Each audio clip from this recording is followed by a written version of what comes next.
Hi, everybody.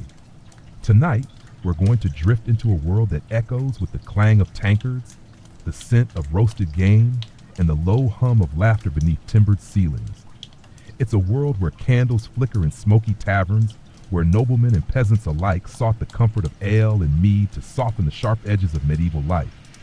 In this story, we'll wander through cobbled streets and shadowed keeps to uncover the hidden rituals, rowdy merriments, and quiet heartbreaks tied to the act of getting thoroughly joyously, sometimes dangerously wasted in medieval times.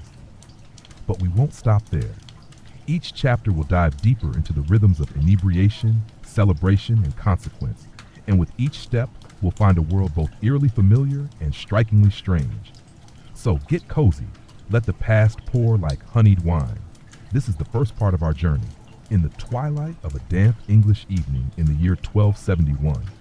A man named Cedric walked toward the glow of the local tavern. His boots were caked with mud from the fields, his back ached with the weight of toil, but in his heart, a flicker of excitement stirred. It was the feast of Saint Modwin, patroness of healing, and by some dubious stretch of local lore, of drink. The village would drink tonight, and Cedric, like many others, looked forward to the moment when the world softened around the edges. The tavern, built from heavy oak beams and thatch, stood like a hearth at the center of the village. Inside, the fire crackled. A fiddler played lazily in the corner, his instrument slightly out of tune, which somehow made it sound more sincere. Wooden cups clinked. Conversation pulsed like a current underfoot. Cedric entered and was greeted with a nod from Will, the innkeeper. Will poured him a mug of small ale, only mildly alcoholic, brewed with grains and herbs, and safer than the village's brackish well water. It was warm, vaguely sour, and deeply comforting. He drank it as he sat beside an old mason named Harold, who was already 4 mugs in, and muttering a story about how his grandfather had seen a troll near the woods. Drinking, in Cedric's world, was not an escape so much as a reunion. The tavern was a theater, a sanctuary, a second home. It was also a kind of unlicensed church, where sermons were slurred and salvation came in flagons. On feast days and holy nights, people drank in celebration. On days of loss, they drank in mourning. When the harvest failed, they drank to forget. And when it succeeded, they drank to remember the hardship it had taken to bring it in. The beverage of choice varied. Ale was ubiquitous in the British Isles, less alcoholic than modern beer, but consumed in far greater volume. In France, it might be cider or cheap red wine. In the Baltic regions, mead, the ancient drink of fermented honey, was king.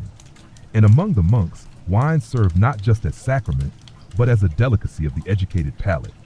But it wasn't just what people drank, it was how. In a corner of the tavern, Cedric watched a game unfold. A group of younger men, boys really, were playing Fool's Dare. One had to drink without spilling, while the others shouted absurd insults and pelted him lightly with breadcrumbs. If he spilled, he owed a round. If he didn't, they all owed him. It was juvenile, ridiculous, and a rite of passage. Laughter erupted as someone shouted, "Your mother churns butter with her elbows." The noise swelled. The fiddler began a livelier tune, stamping his foot with rhythm. A couple danced, clumsily but sincerely. Another man tried to join and fell flat on the packed earth floor. He laughed before anyone else could, holding his mug aloft from the ground. Through the smoky air, Cedric spotted Agnes, the tanner's daughter.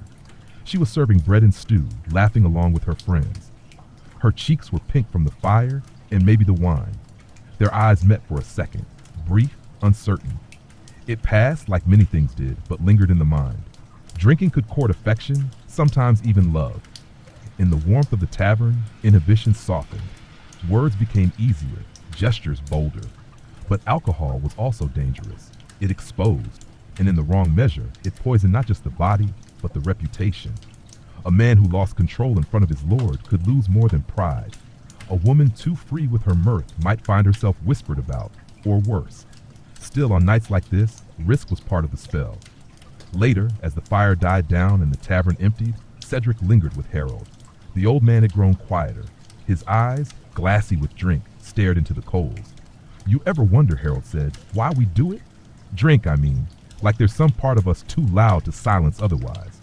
Cedric didn't answer right away. He looked at his mug, at the dregs of warmth and ale. He thought of the field, the endless tilling, of loss, of hope, of wanting to feel light, even if just for a moment. I think, he said, we drink to remember what it feels like to be alive without the weight. Harold nodded slowly, then smiled faintly. Aye, that's a fine answer, lad. That's a fine one. The two of them sat in silence after that. Not the awkward kind, but the kind that wraps around you like a blanket. Outside the night was cold and black, but inside, a flicker of flame still glowed. The smell of spilled ale and wood smoke lingered. Somewhere in the distance an owl hooted. And that was what getting wasted was like for Cedric on just one night in medieval England. Not dramatic, not dangerous. Just a moment, half joy, half ache, suspended in the haze of drunken memory. But this is only the beginning. For in the world of mead and madness, there are many more tales yet to unfold. In the days that followed the feast of St. Maudwin, the village returned to its rhythm, slow, repetitive, and mostly quiet. The fields called Cedric back each dawn, and he answered without complaint, though his mind wandered more than usual. His hands, calloused and weather-worn, knew the soil better than he knew the lines of his own face. Yet, as he turned the earth and sowed seed, thoughts of warmth, of laughter, of the way the tavern glowed against the darkness, followed him like a shadow. That evening, when the bells of Compline echoed faintly from the nearby abbey, Cedric found himself again walking toward the tavern. But this time, it was not a feast day, nor a market night, nor any special occasion. It was merely Tuesday. Inside, the atmosphere was subdued. A few villagers sat quietly, some sipping, others simply resting. The hearth burned low, casting long, soft shadows against the walls. The fiddler was absent, replaced by the distant creaking of the tavern's beams, settling with the wind. Will, the innkeeper, nodded as Cedric entered, as if he had been expecting him. No words were exchanged. A mug of ale was placed on the counter, and Cedric took it gratefully. It was strong ale tonight, brewed darker, with more body and bitterness. It sat heavier in the belly and fuller in the mind. A man named Elfric sat alone at the far table. Older than Cedric by 2 decades, Elfric had once been a soldier, or so he claimed. His stories were colored with exaggeration, like all good tales are, but there was something true in his eyes, something lost, something seen. Cedric approached, gestured silently, and was welcomed with a nod. They drank without fanfare. You ever seen a man lose his soul to the drink? Elfric asked, voice low, as if he were speaking to the wood itself. Cedric tilted his head. What do you mean? There's drinking to laugh, Elfric began, and drinking to remember. But there's also drinking to forget, and that, he paused, eyes narrowing, that's the dangerous kind. A long silence followed. Then he leaned back, sighing. I once knew a lad named Martin. Grew up in the shadow of war. His father died under a French arrow, and his mother took in laundry to survive. He was always a quiet one, but kind, thoughtful. Elfric sipped. When he turned 15, he joined the levies. Thought he'd make his fortune. Thought he'd come back with a sword and a song. Instead, he came back with a limp and a hollow look. He wouldn't speak of what he saw, only drank. At first, just a mug, then 2, then 3. Then he started coming even in the morning. Cedric listened, the ale warming his chest. Soon he stopped working, stopped speaking, spent every day in this very room. Will had to ask him to leave once. He wept, not in anger, in shame, like he knew he'd already left himself behind somewhere on a battlefield. What happened to him? Cedric asked softly. One day he walked into the river and didn't come back out. A hush fell over the table, not of judgment, but of mourning. I don't tell you this to sour the taste of your drink, Elfric added, more gently now. Just to say that ale is like fire. It can warm, it can cook your food, but left untended, it will burn your house down. Cedric nodded slowly. He thought of the laughter during the feast, the merriment, the games, and he thought of the quiet evenings like this, when the drink softened not just the body, but the edge of thought, the hum of grief beneath everything. Outside, the wind picked up. Rain began to tap against the small window panes. I think, Cedric said after a while, we drink because we don't know what to do with silence. Elfric smiled faintly. That's truer than most things I've heard in here. The night went on. They talked, not of grand things, but of small ones. The price of grain, the illness that had taken the baker's youngest, the way the blacksmith sang to himself when he thought no one was listening. And with each word, each sip, a fragile bond formed, not of loyalty, not of blood, but of mutual understanding. In a world often too hard, too cold, too unyielding, the tavern gave them a space to be soft, to be human, even if just for a few hours. As Cedric stood to leave, the ale humming quietly in his limbs, he looked back at Elfric. "Thank you," he said, though he wasn't quite sure what for. Elfric only nodded. Outside, the rain had stopped. The stars blinked dimly behind drifting clouds. The village lay still, like a child finally at rest. And Cedric walked home not with joy, not with sorrow, but with a calm he couldn't name. A stillness, like a deep breath finally exhaled. And somewhere in the distance, perhaps in the mind more than the world, a bell tolled once more, faint, familiar, fading. 3 days later, the village square hosted the midsummer fair. Though the sun hung long in the sky, golden and drowsy, the air beneath it was thick with dust, trampled grass, and the savory scent of roasting meats. Children darted between stalls, chasing ribbons on sticks while vendors shouted about their wares, spun wool, carved spoons, dried herbs, and bundles of lavender for luck. Music from a traveling group of minstrels floated across the breeze, softening as it reached the far edges of the crowd. Cedric had never much liked the fair. Too loud, too full, too many faces pressing in, all eager, all animated. But this year, something had shifted in him. Maybe it was Elfric's story, lingering like the scent of rain on old stone. Or maybe it was the look Agnes gave him again 2 nights before. Quiet, almost bashful. Whatever it was, he found himself drawn into the crush of people, letting the day carry him. There, at the corner where the road met the old elm tree, a makeshift ale tent had been erected. Beneath it, barrels lined up like soldiers on parade. One bore the seal of a northern brewer known for mead steeped with elderflowers. Another contained what the brewer, a grinning woman with ink-stained fingers, called Ironfoot cider.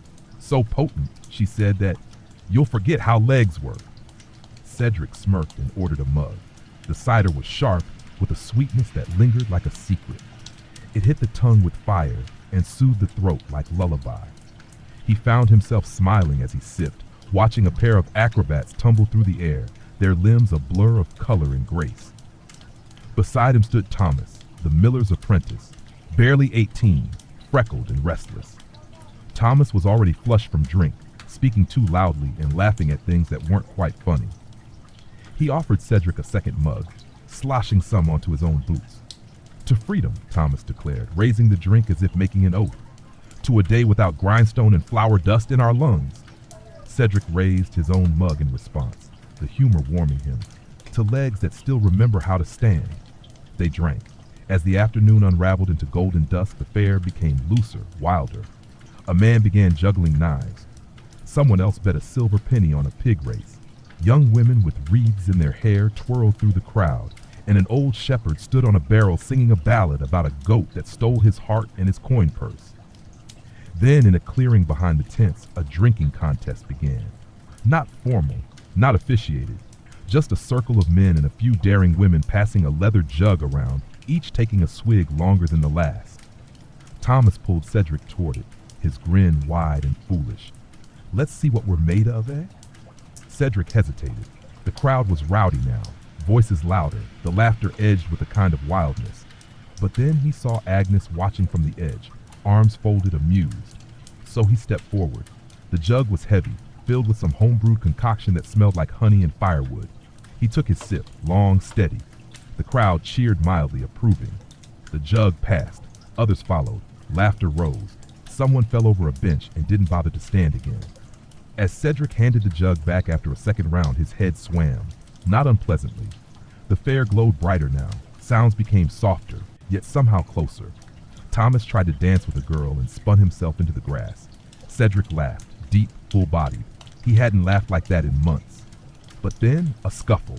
It started small. A spilled drink, a misunderstood word. 2 men, both flushed with drink and pride, squared off. One shoved the other. The circle broke. Someone shouted. The knife juggler tried to intervene. Too late. A fist flew, then another. The joy that had brimmed just moments before now tipped into chaos. Cedric stepped back, the cider sour in his throat. Thomas stumbled, trying to pull him away. But before they could retreat, one of the fighters crashed into them, sending Cedric sprawling. His head hit the ground, not hard enough to wound, but hard enough to rattle. The world spun. The stars above twirled with the motion of his thoughts. Then a hand, soft, warm, grasped his arm. Agnes. She helped him to his feet, her face close, her breath smelling faintly of herbs and ale. Are you all right? She asked, brow furrowed. He nodded, dazed. I think I forgot how legs work. She laughed, a real one, not out of pity.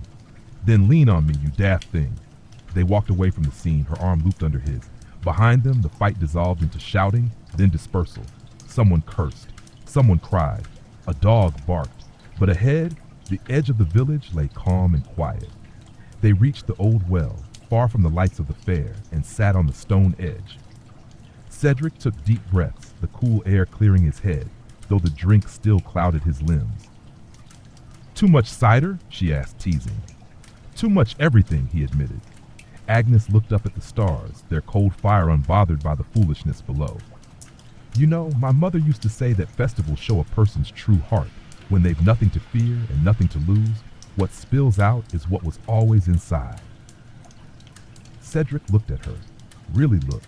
And what do you see spilling out of me? She considered. A man who laughs more than he lets on, who listens more than he speaks, and who drinks just enough to remember but not enough to forget. He swallowed, unsure how to answer, so he reached out, gently took her hand, and she let him. The fair still buzzed in the distance, but for now, it felt like the world had quieted. The drink no longer dulled, only softened. The night no longer loomed, it embraced. And there, beneath a summer sky stitched with stars, Cedric realized that some intoxications had nothing to do with ale at all. By the time harvest season unfurled its gold across the fields, Cedric found himself moving through the days with a quiet steadiness. The wheat was tall, its heads heavy with promise, and every hand in the village was needed. Morning bells summoned laborers before the sun had risen past the treetops, and the work was ceaseless. Bend, cut, bundle, repeat. The tavern, during harvest, transformed. It no longer served as a place of simple escape, but as a place of restoration, of reward. After long days under a sweltering sun, the village gathered at twilight, their bodies aching and their hands stained. But their spirits, buoyed by camaraderie and the promise of fresh bread and ale, seemed lighter than ever. On one such evening, Cedric entered the tavern with a handful of others, all of them exhausted and sweat-drenched. Will had prepared a new brew for the season, an autumn ale with dried apple and cinnamon bark. The first sip was both refreshing and warm, like biting into memory. The benches were packed. Cedric wedged himself beside the blacksmith, whose voice boomed louder than the bellows he worked with. Beside them sat a shepherdess with sunburned cheeks and laughter in her eyes. Across the room, Agnes leaned against a post, a cup in her hand and a faint smile on her lips. The tavern swayed with songs that had no author and no end. One voice would rise tentative, raw, and others would join until the rafters echoed. It was not the skill that mattered, but the unity. One man, half drunk and wholly jubilant, banged his tankard against the table in rhythm, spilling ale into the grooves of the wood. Tonight, no one spoke of sorrow. There was no room for it. Tonight, they drank not to remember or forget, but to mark the bounty of their own hands. Drink with me, Cedric, called the blacksmith, sliding a second mug toward him. Cedric raised his cup and nodded. To the harvest! To the harvest! Echoed the room. They drank. Time grew thick and slow. The candlelight dimmed. Outside, the fields rested in the hush of night, but inside, the tavern beat like a heart. Cedric found himself in conversation with a weaver who claimed to know a secret method for dyeing wool the color of midnight. Another man recounted a dream he'd had of a rooster who quoted scripture in Latin. No one questioned the absurdity. It was harvest, truth and tale braided together like wheat in a sheaf. Later, when the room began to thin, Cedric stepped outside for air. The coolness kissed his skin. His breath fogged slightly. He heard steps behind him. Agnes. Thought I'd find you out here, she said, arms folded for warmth. I needed a moment, he replied. From the drink or the people? Both, he admitted. She smiled and they walked together, slow and aimless, along the edge of the green. The moon hung low, a soft curve like the rim of a forgotten cup. Do you think, she said after a while, that we drink because it makes us brave, or because it lets us forget how afraid we are? Cedric didn't answer immediately. His head was light, but his thoughts were clear. Maybe it does both. Maybe we don't really want to be brave, just bold enough to say what we mean. She nodded. Then say something true. He stopped walking. faced her. I think about you, he said. More than I should. More than I know how to say. Her eyes didn't waver. That's a start. They stood close now. The world was quiet. No tavern noise, no rustling leaves, only breath and distance. You? He asked. Agnes's voice was barely above a whisper. I think you listen with your whole self, and that's rarer than any charm. There were no more words after that. Not because they were lost, but because they weren't needed. She stepped closer, and he let his arm slip around her waist. The warmth between them felt more intoxicating than any cider or ale ever could. When they returned to the tavern, the crowd had mostly gone. Elfric sat alone near the hearth, humming to himself, his eyes drooping. Will was wiping mugs behind the counter, his motion slow, methodical. Agnes said goodnight with a gentle touch on Cedric's shoulder, and he watched her go, the scent of harvest and herbs trailing in her wake. As he settled into a seat near the dying fire, Elfric cracked open one eye. Careful, lad, he mumbled. That kind of warmth burns deeper than the drink. Cedric chuckled, low and soft. Maybe it's worth the burn. Elfric raised his mug in salute and sipped. Outside, the village rested. The harvest would continue tomorrow, and the cycle would repeat. But for now, beneath the flickering embers and the hush of ale-laced dreams, everything was still. And in that moment, wrapped in the scent of smoke and the memory of touch, Cedric understood something unspoken, that intoxication came in many forms. Some poured from mugs, others whispered in the dark. Autumn deepened. The leaves along the village paths turned to brittle gold. The air grew crisper, and the wind no longer merely passed, it lingered, curling around windowsills and through the sleeves of worn tunics. The harvest barrels were full now, the cellars stocked, and the fields lay shorn and sleeping under an ever-graying sky. It was a season of rest, but also of reflection. When the fire indoors became more than just comfort, it became company. One evening, Cedric found himself again at the tavern, though the air outside bit sharper than before. The thatch of the roof was dark with damp, and smoke trickled lazily from the chimney. Inside, the warmth hit him like an embrace, soft, steady, familiar. The crowd was smaller than during harvest nights, and their energy quieter, more inward.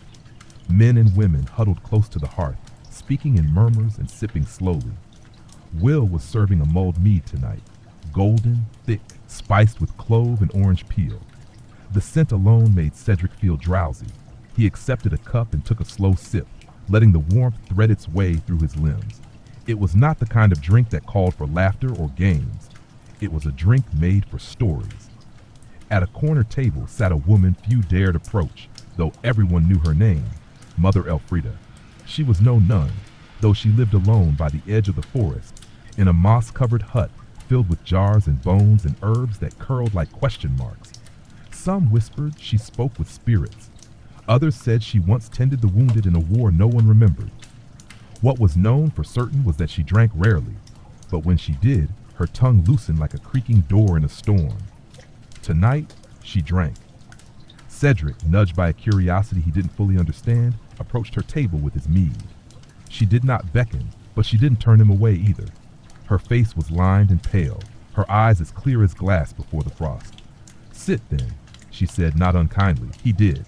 For a while she said nothing, neither did he. They drank in silence. Then she asked, "Do you believe the dead remember us?" The question startled him, not because it was morbid, but because it felt like it had been waiting for him. "I don't know," Cedric answered. "I'd like to think so." She nodded, as if that were enough.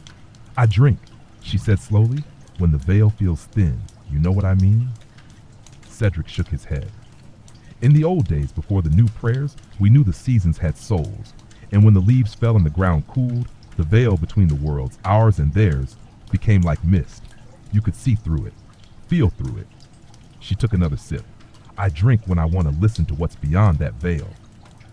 Cedric felt the room shift, not physically, but in atmosphere, as if the walls leaned in slightly, as if the fire crackled in a different language. "Tonight is one of those nights," Elfrida continued. "You can feel it in your bones. The quiet, the way your skin notices the air, the way your breath feels, not entirely your own." Cedric took another sip of the mead, slower this time. "When I was a girl," Elfrida went on, "my mother would light a candle on the windowsill and pour a little wine on the threshold. for the ones who had gone, for the ones who still walked unseen. That's why you drink? Cedric asked. To reach them? She looked at him with a strange softness. No, lad, I drink to remind myself that I am still among the living. That settled over him like snowfall, soft, silent, and deep. Tell me, she said, her tone shifting, who have you lost? Cedric didn't answer right away, but the mead coaxed memory. My brother, years ago, he was younger than me. Fever took him before the spring thaw. And you remember him when you drink? He nodded. Some nights, especially when it's quiet. Good, she said. That's good. Grief needs space. Sometimes it needs a little fire in the belly to rise. Let it rise, but don't let it flood you. They sat like that for a long while, the tavern dimming around them. A dog curled near the hearth. The wind moaned against the shutters. Somewhere, a cup fell and rolled, but no one chased it. When Elfrida finally rose, she said, if you want to truly listen one day, bring a candle and drink under the old tree by the chapel. The dead there are kinder than most. Then she left. Cedric stayed a while longer. His mead had gone cold, but he didn't mind. He felt neither drunk nor sober, only still, like a pond at dusk. That night, as he walked home, he passed the chapel. He paused, hand in his cloak, watching the wind dance through the grass. The moon broke through the clouds for a moment, pale and watchful, and he whispered his brother's name. Not loud, just enough to hear it himself. Then, as if pulled by instinct, he touched the ground. It was cold, but somehow not empty. When he reached his cottage, the fire had long gone out, but he didn't relight it. He lay down with the smell of spice still on his breath, the echo of old words in his ears, and as he drifted into sleep, he felt something close, not haunting, not heavy, just close, the way a memory leans near when the veil is thin.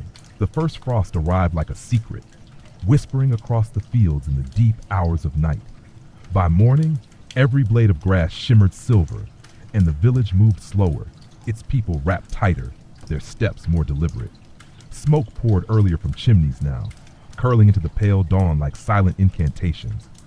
Cedric awoke to the chill pressing against his windowsill and the faint creak of the roof adjusting to the cold. He sat up, fingers stiff, breath visible. Outside, the world was hushed, waiting for the sun to warm it back into motion. That day, work was light. The fields were resting, the animals had been penned, and the tasks that remained were quiet ones, mending tools, repairing fences, stacking kindling. Cedric spent the morning sharpening a scythe that wouldn't be needed again until spring. Still, the act was calming. Repetition brought thought, and thought led him, as it often did now, to Agnes. He hadn't seen her for a few days. She had mentioned something about her aunt being ill and that she would be helping in the far cottages near the woods. He hoped she was warm. When dusk crept in, early and quick, Cedric made his way to the tavern, more from habit than need. The cold made the space inside feel even more inviting.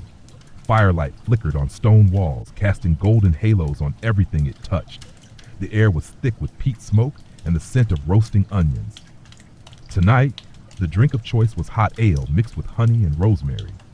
Cedric took his cup and settled at a corner table. The crowd was quiet, subdued. Most had come to escape the frost, not to chase cheer. And as he sipped, he listened, not just to voices, but to silence between them. It was the kind of night that revealed things not through noise, but through stillness. At a nearby table, two women sat close, heads bowed together. One of them wept softly, her hands clutching a small woolen cap. Cedric recognized her, Ida, the baker's wife. Her youngest had died in the night. Fever again. It moved fast this time, leaving only quiet behind. No wails, no outbursts, just the steady hum of grief. A man approached their table and set down 2 mugs of the warm ale. Then he placed a third at the empty space between them. No one touched it, but no one moved it either. Across the room, old Thomas, different from the miller's apprentice, this Thomas had gray in his beard and no use for shoes unless the snow came, cleared his throat. He rarely spoke. He rarely drank more than a single cup. But tonight he seemed different. The light in his eyes was soft, distant. I remember, he said to no one in particular, a time when I drank so much I forgot my wife's name. A few heads turned, not in judgment, but in curiosity. I sat by the hearth for an hour, trying to remember it. I could see her face, hear her voice, but the name, it slipped through me like water. He paused, took a sip, That was the night I stopped drinking anything stronger than cider. Will, polishing mugs behind the bar, let out a dry chuckle. And yet you're here every week, same cup in hand. Aye, Thomas said. I still come to feel the warmth, but now I drink to remember, not to forget. Cedric looked at his own cup, steam rising like a ghost. He thought of Elfrida's words, about the dead, the veil, the living. And he thought about this other kind of veil, the one people wrapped around themselves with drink. A veil not of spirits, but of comfort, of quieting noise they couldn't name. Later, as the tavern emptied, Cedric remained seated. The fire was low, its glow more ember than flame. He felt neither drunk nor sober, just still. Then he heard the door open. Agnes stepped in, the cold clinging to her cloak. She looked around, spotted him, and crossed the room. You look like you've seen a ghost, she said softly, sitting beside him. Only thoughts, Cedric replied. Dangerous things on winter nights. He offered her the rest of his drink. She took a small sip, smiled faintly. I've been thinking, she said after a pause, about how drink makes us softer, not just in the head, in the heart too. Cedric nodded. It's like warmth you don't have to earn. Agnes turned the cup slowly in her hands. My uncle used to say that ale doesn't change people. It just gives them permission. Permission to what? To feel. The fire gave a long, low sigh as if agreeing. I saw Ida tonight, Cedric said quietly. Her child. I know, Agnes interrupted gently. I brought her bread this morning. She didn't eat it. They sat together in silence for a long time. Outside, frost grew thick along the windows, sketching delicate patterns like ivy made of ice. Cedric reached across the table and took Agnes's hand. Her skin was cold, but it warmed quickly in his. No one drinks alone, he said, repeating something Elfrida had once whispered, even when they think they do. Agnes leaned her head against his shoulder. No, she murmured. They're always drinking with something, a memory, a shadow, a hope. The tavern closed quietly that night. No rowdiness, no singing, just a few souls wrapped in wool and silence, drinking with ghosts they loved or feared or still carried like embered weight. And when Cedric left with Agnes on his arm, the night didn't feel so sharp. The cold still bit, but now it was bearable, because even in frost there was fire. And even in silence there was the echo of laughter once shared, tears once shed, names once whispered, and never truly forgotten. The days grew even shorter. What little light the sun offered was pale and diffused, falling across the village like a memory rather than a presence.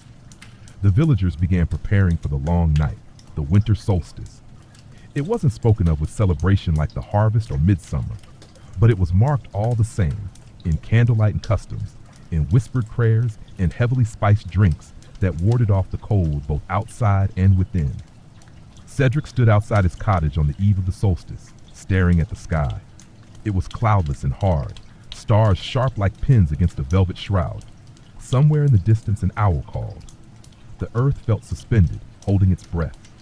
In the village square, a small fire had been built. Around it stood clusters of people, wrapped in layers, hands extended to the heat. It was tradition to light the fire just before midnight and keep it alive until dawn, to promise light would return. Children were already dozing on their mothers' laps, and the old ones murmured stories with the cadence of prayer. Cedric approached, nodding to familiar faces. He found Agnes near the flame, a candle in her hand, wax dripping between her fingers. Her expression was unreadable, not sorrowful, not joyous, simply watchful. She didn't speak when he came to her side, but she passed him a candle of his own, already lit. The tavern, unlike most nights, was silent, not closed, but hushed. Will had prepared something special, a brew of barley wine, thicker than ale, darker than mead, and kissed with dried plum and nutmeg. It was stronger than anything he usually served, strong enough to take the edge off of memory, or sharpen it. Inside, the few who gathered drank slowly. There was no music, no boisterous laughter, just firelight, and the sound of breath, and the occasional creak of wood beneath the weight of time. Cedric sat across from Elfrida, who nursed a mug and stared into nothing. She looked older tonight, though he could not say why. This is the night they come closest, she murmured. The dead? She nodded. Or the past, which might be the same thing. He sipped his barley wine. It was thick and warming, settling into the chest like an ember. It tasted of endings, but also of survival. You ever think, she continued, that drink is our way of touching something just out of reach? Cedric tilted his head. A memory, a dream, a person. We drink to see them clearer, or to blur them enough to let go, she sighed. But it's a dangerous bridge. You never know what'll cross back with you. They sat in silence. Around them, others stared into their cups as if divining their own stories from the ripples. Agnes entered, bringing a wave of cold behind her.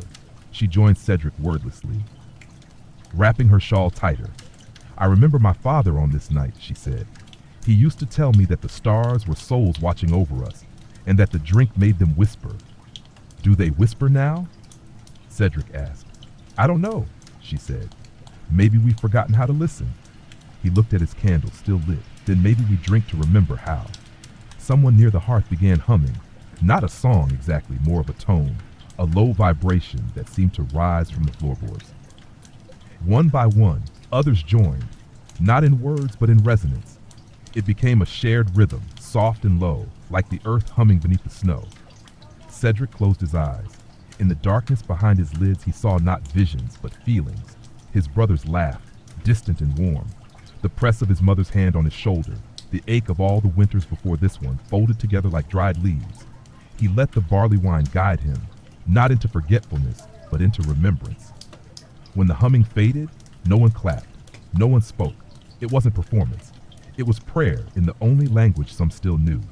A child cried softly in her sleep. A man kissed the top of his wife's head. The fire in the tavern cracked once, a loud pop, then returned to its quiet flicker. Eventually, the villagers returned to the square, feeding the central flame, keeping vigil. Cedric stayed behind a while, finishing his drink in slow sips. Agnes sat beside him, her fingers laced with his, both wrapped around the warmth of a shared mug. What do you want from the light's return? She asked. He thought about it, truly thought. Peace, he said. She nodded. Then let's drink to that. And they did. When they finally stepped outside, the fire in the square was bright, defiant against the dark. The villagers stood shoulder to shoulder, faces lit by flame and hope. Someone passed Cedric a fresh mug of ale, infused with clove and juniper. He took it, raised it high, and for the first time that night smiled.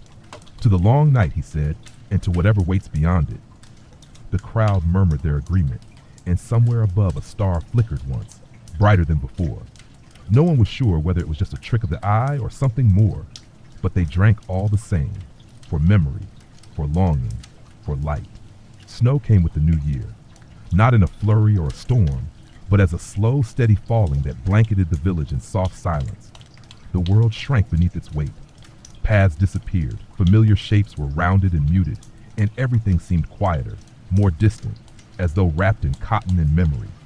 Cedric woke to the sound of it. No sound, really, just the absence of everything else. He opened the shutters to a world painted in white, untouched, unbroken. Even the crows seemed hushed, their calls swallowed by the drifting air. Life didn't stop, of course. It only changed its rhythm. Wood was gathered with greater urgency. Meals were simpler but heavier, meant to warm from the inside out. Children played until their cheeks turned raw and red, and old men complained more loudly by the hearth.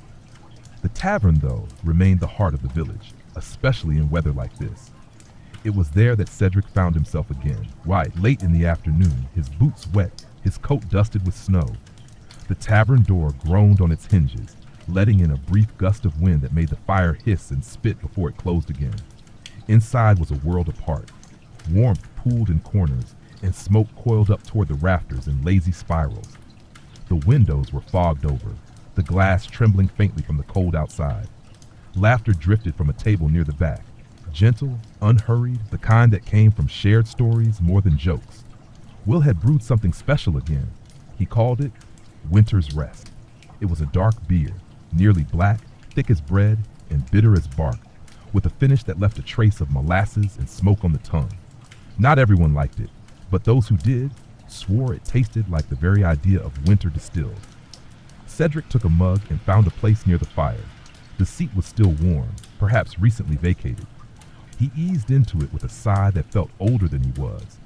Across from him sat a boy no older than 13, perched on a stool too tall for his legs, sipping something warm and non-alcoholic from a wooden bowl.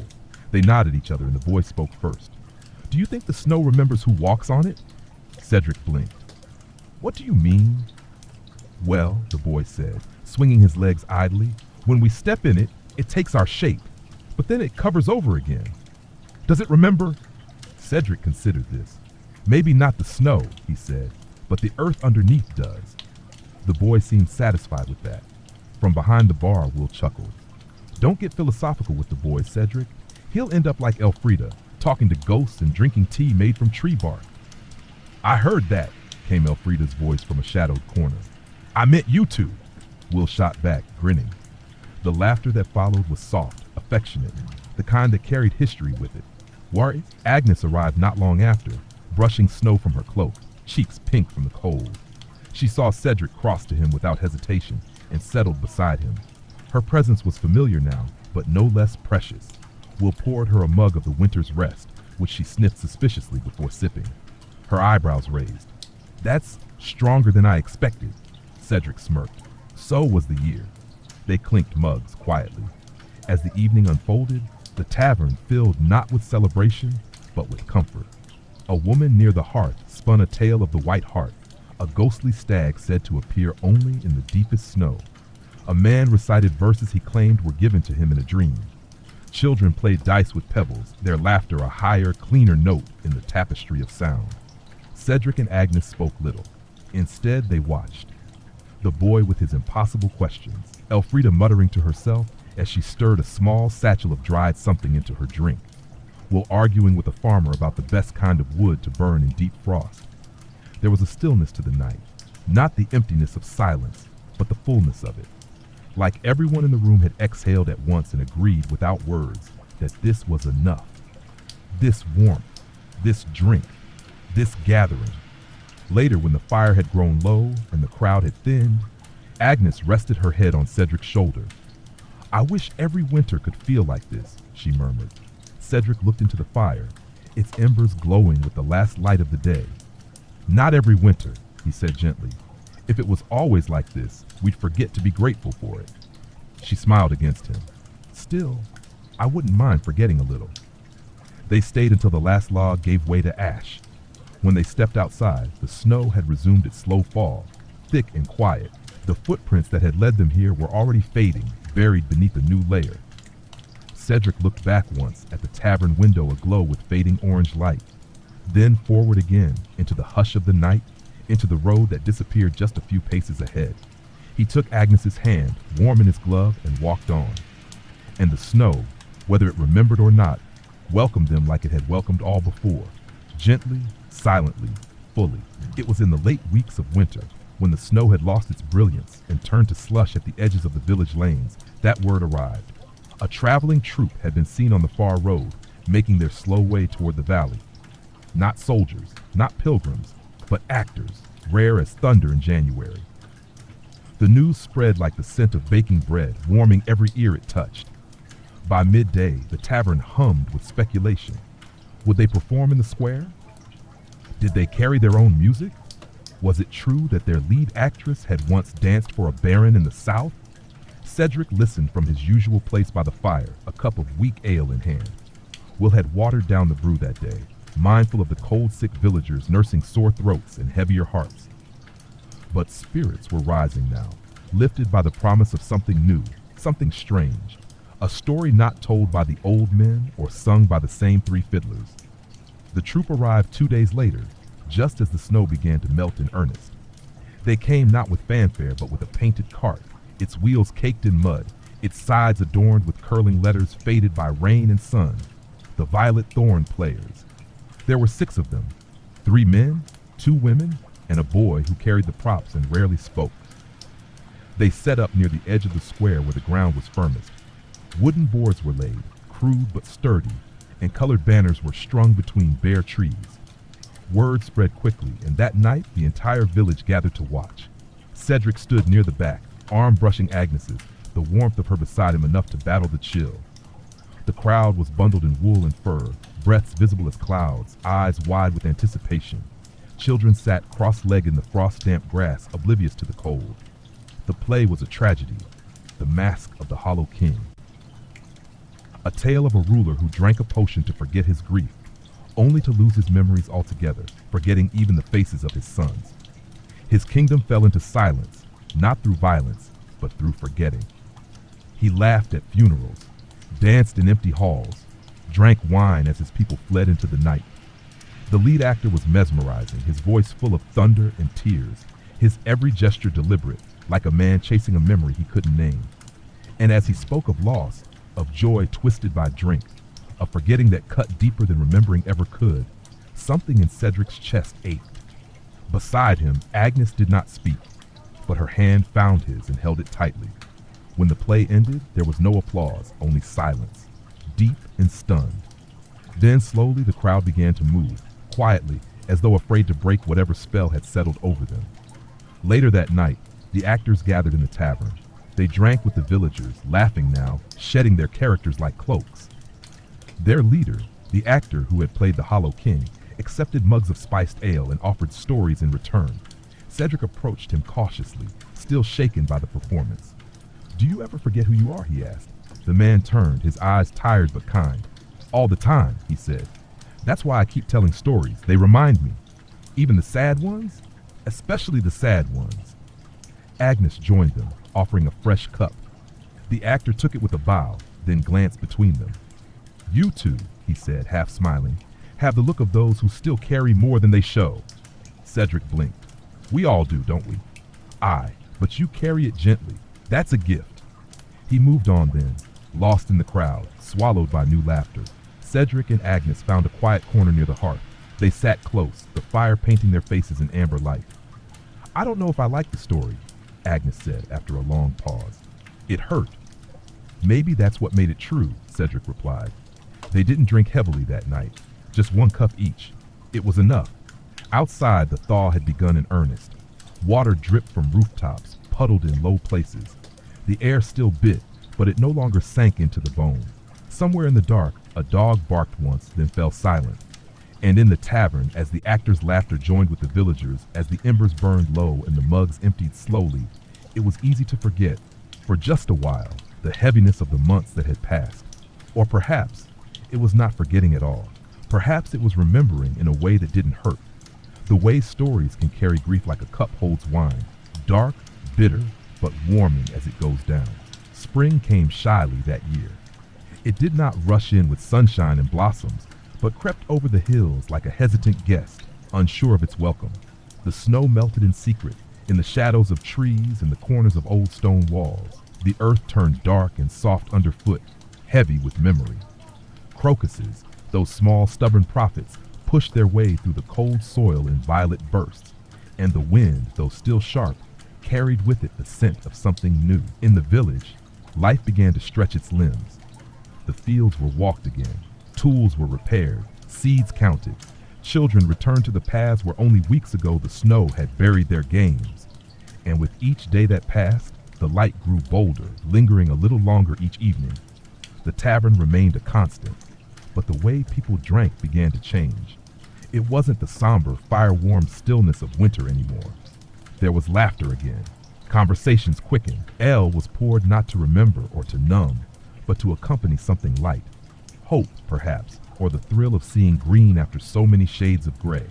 Will, ever attentive to the seasons, had returned to brewing a lighter ale, golden, crisp, with a trace of something floral. He called it spring's first mistake, because as he put it, spring always comes too early, and we always believe her. One afternoon, Cedric sat beneath the blooming hawthorn tree outside the tavern, a mug in hand, his boots resting on the newly revealed grass. The bark of the tree was damp, its branches just beginning to bud, and bees moved lazily between the low wildflowers. He felt the sun on his face, not warm, exactly, but present. Agnes joined him without a word, settling beside him with her own drink. They watched the villagers move through the square, old men arguing about planting times, children spinning with ribbons, a pair of lovers stealing glances near the well. "There's something strange about this time of year," Agnes said, swirling the last of her ale. "It feels like we're waking up, but not fully." Cedric nodded, like the world still stretching. A silence passed between them, comfortable, like worn cloth. Then Agnes turned to him, her expression thoughtful. "Do you remember the first time you were truly drunk?" He blinked, surprised by the question. "Not really, which probably means I was." She laughed. Mine was at a wedding. I was 16. Someone handed me a cup, and I kept drinking because I liked how bold it made me feel. I danced with a boy I barely knew and told my aunt she was a tyrant. What happened after? I fell asleep in the stables, woke up with straw in my hair and an apology in my throat. Cedric chuckled. And the boy? Never saw him again, or if I did, he never said. There was a pause, then she added more softly. But I wasn't really drunk from the drink. It was the freedom, the chance to speak without thinking, move without fear. Cedric looked down at his mug. Do you miss that version of yourself? No, she said, but I remember her, and I think she's still in me somewhere, like spring beneath the frost. Cedric raised his mug. To hidden selves. Agnes clinked hers against his. To second chances. They drank. As the afternoon deepened, a small group gathered near the hawthorn tree. Will brought out his fiddle, reluctant at first, but cajoled by the warmth of the day. The notes he played were slow and lilting, like footsteps returning home. A few villagers began to dance, clumsy at first, then steadier. Cedric and Agnes watched from their place beneath the tree, their shoulders touching. You know, Agnes said, there's something special about drinking outside, under the sky, makes the ale taste different. Like air and time got into it, Cedric mused. They smiled. Then, without a word, Agnes stood and offered her hand. Cedric hesitated, only a breath, but then took it. She pulled him gently toward the space where the others danced, where the grass had been trampled into soft, fragrant earth. They moved together, awkwardly at first, but soon in rhythm with the fiddle and the light. It wasn't a grand dance. No flourishes, no spinning, just two people swaying, learning the language of limbs and laughter again. Around them, the village pulsed with quiet joy. Not celebration, but release. The kind that comes when you realize the cold has finally begun to loosen its grip, and that life, messy and beautiful, will return. When the sun dipped low, the villagers drifted back to their homes, the light golden on their backs. Cedric and Agnes remained under the tree a while longer, finishing the last of their ale, watching the sky bleed into dusk. You think we'll remember this day? She asked. Only if we forget a few others. Like he said with a grin. She nudged him gently. Then here's to memory, and to letting it be imperfect. Cedric raised his mug once more, now nearly empty, and whispered, to spring's first mistake. They drank, and beneath the hawthorn among the buds and laughter the season turned, not loudly, not all at once, but truly, the rains came next. Not in violent storms, but in long, patient hours of soft drizzle and steady pattering, turning the village lanes into winding ribbons of mud. The sky wore a cloak of pale gray for days on end, and the air carried the clean metallic scent of wet stone and blooming earth. The farmers welcomed the rain, though their boots squelched with every step, and their backs ached from planting in sodden fields. Crops had been sown, and now the world drank deeply, soil swollen, rivers murmuring with new life. In the tavern, the mood shifted with the weather. The loud laughter of early spring softened into something gentler. Will served a sweet nettle beer that Agnes claimed tasted like a garden that's just been kissed by rain. She wasn't far off. It was grassy, light, tinged with honey, and faintly bitter at the finish, like all things that grow wild and true. On one particularly sodden afternoon, Cedric sat with his back to the tavern window, watching the rivulets of water snake down the glass. Outside, puddles shimmered in the road, and a horse cart trudged past, wheels caked in mud. Inside, the fire was crackling low, its warmth steady but not boastful. Agnes was away visiting her aunt again, this time with news that the old woman had taken a turn for the better. Cedric missed her presence, the way she leaned toward him when she laughed, the smell of rosemary in her braid, but he found comfort in the rhythm of the place. The quiet chatter, the smell of wet wool drying by the hearth, the way mugs thudded gently onto wooden tables. Across from him sat Wyman, the carpenter's son, barely 20 and full of questions. He had a face not yet shaped by hardship, but the beginnings of it flickered in his eyes. Is it true, Wyman asked, that some people drink just to feel brave enough to speak? Cedric looked at his cup. Yes. Have you? Cedric considered. I have. Sometimes the words sit too deep. Drink loosens them. Wyman nodded slowly. Last week, I told Sarah I loved her. I'd had 3 mugs of Will's brown ale. I don't even remember how I said it, but she kissed me, not because I said it right, just because I said it. Cedric smiled. Sometimes saying it is the only thing that matters. The boy fidgeted. I haven't said it again since. I'm scared to say it sober. Cedric leaned forward, his voice low. Then drink 1 mug tonight, not 3. Say it again. Remember how it feels to speak without drowning in the words. Wyman sat back, thoughtful. Did you say it to Agnes? I did, Cedric said. In the rain, not unlike today. She laughed and said, that's a dangerous thing to say in wet boots. And then she kissed me, and now we argue about how many spoons we need in the cottage. The boy laughed, a quick, clear sound. That's a good ending. It's not an ending, Cedric said. It's a middle, maybe even a beginning. Wyman looked toward the window where the rain had started to ease. I think I'll try. Good, Cedric replied and raised his mug. To brave words, even if they shake. Wyman clinked his cup against Cedric's, and to rainy afternoons that listened. Later, after Wyman had gone and the tavern had emptied to its regular quiet, Cedric stayed behind, nursing the last of his nettle beer. Elfrida joined him, her cloak damp at the edges, a small pouch of herbs in her lap. You give advice now? She asked, amusement twinkling in her eye. Only to those who ask. She nodded. That's wise. People who give advice too freely are usually trying to fix themselves. He arched an eyebrow. And what about those who listen too closely? They're looking for echoes, she said. Cedric sipped his drink. What are you looking for? She didn't answer. Instead, she pulled something from her pouch, a small jar, cloudy with condensation. Inside, a flower floated in what looked like golden syrup. Marigold wine, she said, a tradition in my family, made only in spring rains. You drink it not for strength or sorrow, but for clarity. She passed him the jar. He opened it, inhaled deeply. It smelled like sun-warmed stone and honeyed soil. Go on, she urged. He took a small sip. The flavor bloomed, earthy, delicate, strange. Elfrida smiled. You'll dream well tonight. She stood to leave, cloak fluttering behind her like the wing of a shadow. Cedric watched her go, the rain now reduced to a mist that painted the windows silver. That night, he walked home under a sky smudged with clouds, the scent of marigold still clinging to his breath. The village felt soft, blurred at the edges, like a painting not yet finished. And as he stepped through the door of his cottage, as he lit the small lamp and sat in the hush, he thought of all the things drink had given him. Courage, memory, comfort, and on this day, clarity. Outside, the last raindrop slid from the thatched eaves and fell to the earth with the quiet weight of thoughts unspoken. And inside, Cedric, at peace, dreamed of green fields and golden flowers and a voice he loved saying his name like it mattered. The days stretched longer now. The sun lingered in the sky with a lazy grace, and shadows that once crept quickly now took their time across stone and soil. The village pulsed with life.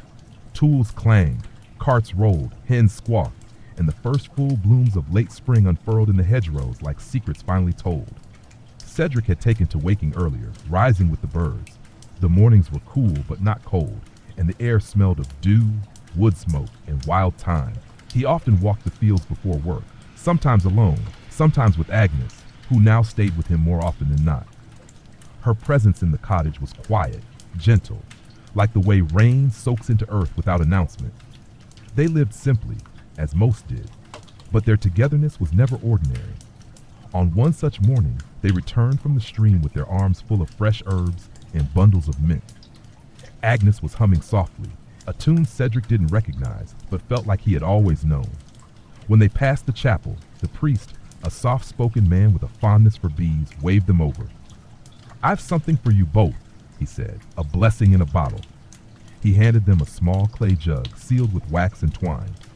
Dandelion wine, he explained, made with the help of Brother Thomas's patience and the bees' generosity. Drink it under the evening sun. It's not strong, but it lingers. That evening, they did just that. They sat outside their cottage on a pair of worn stools, their legs stretched out, bare feet resting on the warm grass. The jug was cool in Cedric's hands, the wax cracking under his thumb as he broke the seal. The scent that drifted up was both familiar and strange, floral, grassy, with a whisper of sweetness. Agnes took the first sip, eyes closed, then passed it to him. He drank, slowly. It tasted like sunlight trapped in petals. They didn't speak for a while. The sun dipped lower, painting the edges of the village in gold. From a distance came the sound of someone hammering a loose shutter. A dog barked, then fell silent. The world was neither loud nor quiet. It simply was. Do you ever think, Agnes said at last, that we're meant to drink not to forget or remember, but just to notice? Cedric turned to her. Notice what? This, she said, gesturing around them. The warmth, the stillness. How the air feels when the day exhales. He smiled. You sound like Elfrida. She says the same thing about me. They passed the jug back and forth, each sip slower than the last. As the sky turned lavender, Agnes leaned her head against Cedric's shoulder. Her hair smelled faintly of lemon balm and smoke. He rested his chin lightly against her crown. You know, he said, voice soft, I never thought I'd grow into this kind of quiet. What kind? The kind where the world doesn't need fixing, just witnessing. Agnes took his hand. We had to drink through many nights to earn that quiet. They stayed like that until the stars blinked into view, one by one, scattered like breadcrumbs across the velvet sky. The dandelion wine was nearly gone, the jug resting on the grass beside them. But they didn't feel the need for more. The warmth it had offered lingered in their limbs, not just as heat, but as presence. A sense of being exactly where they were meant to be, in exactly the right moment. Later, they moved inside, their steps unhurried, the cottage lit only by a single beeswax candle. Cedric poured the last of the wine into 2 small wooden cups, and they sipped it in bed, tucked beneath blankets that smelled of sun and lavender. Agnes fell asleep first, her hand resting on his chest, her breath steady and slow. Cedric lay awake a little longer, watching the candle gutter low. He thought of all the drinks he'd had in his life, the ones that blurred, the ones that burned, the ones that held sorrow by the throat. And then he thought of this one, this slow, sun-steeped wine, this gentle offering from a priest in a garden. He whispered into the quiet, not to anyone in particular, let me remember this. Not just the taste, but the hush, the stillness, the way the evening felt like a held breath, soft, sacred, and shared. Then with a heart full and quiet, Cedric closed his eyes and let sleep take him like a second cup of dandelion wine. The warmth of early summer arrived not with a roar, but with a sigh. It crept gently into the corners of the village, softening the ground, loosening limbs long stiff from frost. The meadows bloomed in riotous color, poppies, buttercups, and wild roses tangled in a careless dance. Bees returned in lazy loops. Birds filled the mornings with music again, not sharp like winter's silence, but round and full like ripened fruit. With the turning of the season came a subtle shift in the way people moved through the days. Clothes were lighter, laughter came easier, and work felt less like burden and more like rhythm. It was the time of weddings, of song, of the long twilight hours when no one wanted to go inside. And so it was no surprise when Will announced, one golden afternoon, that he would host a summer gathering behind the tavern, a proper one, with benches pulled into the open air, food laid out in abundance, and ale brewed just for the occasion. He called it the Golden Pour, and no one asked why. They simply nodded, smiled, and began preparations. On the day of the gathering, the village seemed to glisten. Tables were lined with fresh bread, roasted root vegetables, bowls of pickled onions, smoked fish, and a pie so large that it required 2 boys to carry it in shifts. Will unveiled his special summer ale at last, infused with elderflower, citrus peel, and a touch of chamomile. It was pale and effervescent, light enough to drink in long gulps, but with a surprising depth that lingered like a story waiting to be told. Cedric arrived with Agnes, the 2 of them carrying a small bundle of mint and honey cakes that Agnes had baked that morning. They were immediately swept into the tide of greetings, smiles, and the clatter of mugs already being filled. There was music. Of course there was. A small band of minstrels had been coaxed into playing, their instruments tuned with care, their songs lively but not frantic. Children wove between dancers. Old women clapped in time. Young couples found excuses to linger at the edges of the clearing, half distracted by conversation, half drunk on one another. Cedric and Agnes found a place beneath a broad elm tree where the shade was cool, but the laughter still reached. They sipped their ale, watching the movement around them. This feels different, Agnes said. Then what? Then everything. It's not a feast, not a ritual. It's just joy. Cedric nodded. We haven't had much of that, not without a reason. Maybe that's the trick, she said, to stop needing reasons. Will passed by, flushed and beaming, a barrel tap in one hand and an empty jug in the other. The next cask is sweeter, he called out. Someone tell Elfrida before she claims I'm poisoning the village. Elfrida, seated cross-legged beneath a nearby tree, raised her voice without turning her head. If I haven't died yet, Will, I probably never will. Laughter rolled across the space like a breeze. As the sun dipped lower, the ale continued to flow. The flavor mellowed with the cooling air, and the stories grew longer.